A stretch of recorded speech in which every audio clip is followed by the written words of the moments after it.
So print to demand seems to be the word of the May-June 2019. This phrase, I almost feel like it's got a very strange stigma of anxiety to it.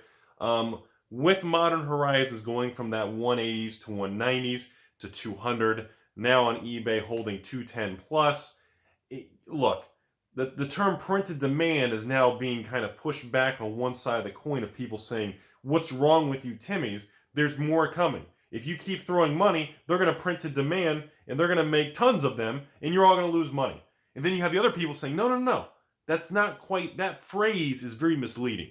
So I want to mention this because I want to first start off this video by saying, let's look at the history of sets that were labeled as print to demand.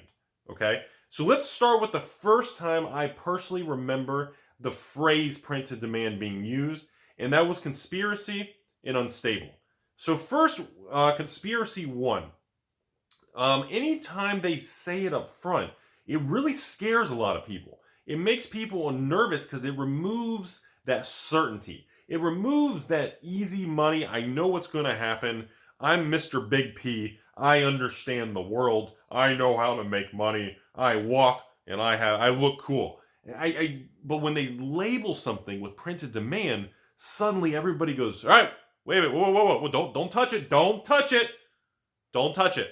We're not sure. If we touch it, another one may pop out. No, what do we do? Is it going to keep popping out? So it creates this strange hesitation. So when Conspiracy 1 specifically, way before Conspiracy 2 happened in 2014, I think it was, or 2015? I think it was 2014. Holy crap, that was a long time ago. I remember specifically the same panic happening. This was before I had a YouTube channel, before anything major was going on. There was a huge... I remember getting phone calls from some of my reps at distributors who are no longer even at the distributor at this level. This was 5 years ago. And I remember them saying, hey, would you like to, if you buy over 120 boxes, we'll discount you from 73 a box to 68 a box. So I was like, oh my God, 68, 70. Now keep in mind, in 2014, box prices were lower. You cannot get those prices in 2019 unless you're a distributor under a fake name on eBay.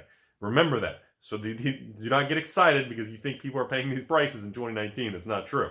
So I remember thinking, wow, that's an amazing price. And I was so excited. I hung up the phone. I said, let me see how much I can afford. I remember being so excited to buy a ton of Conspiracy 1 boxes that I remember calling my dad and saying, dude, Dad, get this. Check this out. Put the taco down. And he was like, what? And he goes, well, are you sure it's a good idea? Or are they trying to unload something because something bad's happening? Or they know they can get unlimited more? And that was my first experience with the term print to demand, where I got nervous and had anxiety. Now that I can look back and reflect on the situation, I think the print to demand term needs to be retired and changed. I think moving forward, I don't think Wizards in their press releases, any employees who are approved that wear the cool hats and they're on top of the ivory tower, I don't think they should use that phrase for stores, collectors, Timmies, 3% women, evil investors, and distributors. I don't think that phrase should ever be used again because it's not really print to demand. It's not really an accurate phrase, but it creates this confusion because people can quote that phrase out of context and use that as leverage to maybe sway to or against whatever direction they're going for. And I don't think that phrase properly represents actually what happens. So, because first we need to understand what printing in a magic set is. Even on Conspiracy 1 in 2014, they printed the set. It came out, it sold. People didn't order much, investors didn't hoard it, 3% women didn't build fortresses and castles out of it, evil Timmies didn't really crack unlimited boxes to flip and make money, because everybody knew it was just like, I could get more. But reality is, Wizards doesn't operate that way. Wizards releases the wave. You have allocation period, which means it's under very tight monitoring. It's a tight monitor period, giggity. Very tight period, giggity again. And during that first 30, 60 days, you get the original release. You always get a little backup release, maybe like a 10, 20, 30% restock of the original wave size. And then after that, Wizards sits back and doesn't touch anything. Everything just sits there idly. And they watch the market absorb the product. They watch how it flows from distributor to store to collector to evil investor to the 3% women who control all of us, but we don't know it. And they watch quietly from the ivory tower to make sure the market is stable. It's accepting the new items. If there's not a rejection of the new product, we're still talking about cards, not your other half.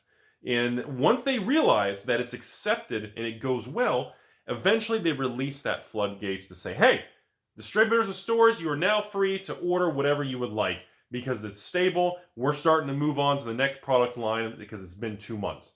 And that's how every product operates. Now, of course, there's always exceptions. You can have, an Ultimate Masters, some other limited where they tell you up front, it's a specialty product. It's one and done. There is no restock, and that's the case. Now, of course, we have to believe that credibility, and that's another video. So now when we go back to the example of printed demand, it makes us all step back and say, okay, well, Rudy, but Conspiracy 1 aged just fine. Conspiracy 2 aged even better. Battle Bond aged even better. Unstable aged even better.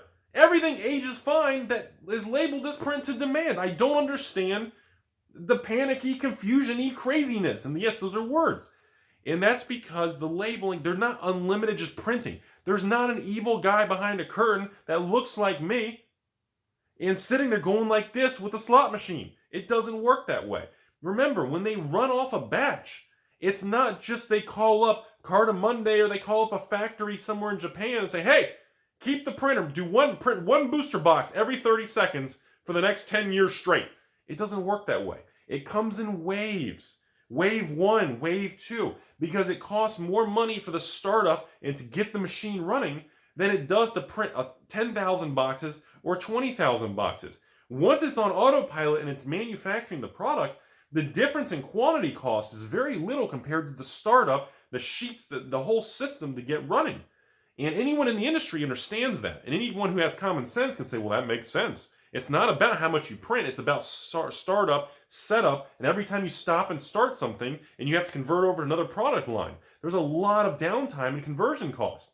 So when we look at these waves, Unstable had 3 waves, technically.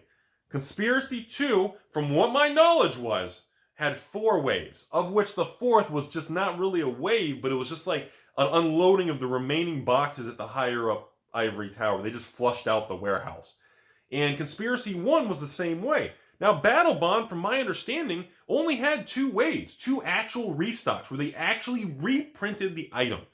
So to wrap up my whole speech, back to Modern Horizons, everybody. Look, yes, it's got the same nasty label, printed demand. I feel like I need to make a shirt or a product line or something that says printed demand because it's such a tainted phrase. It doesn't properly represent anything.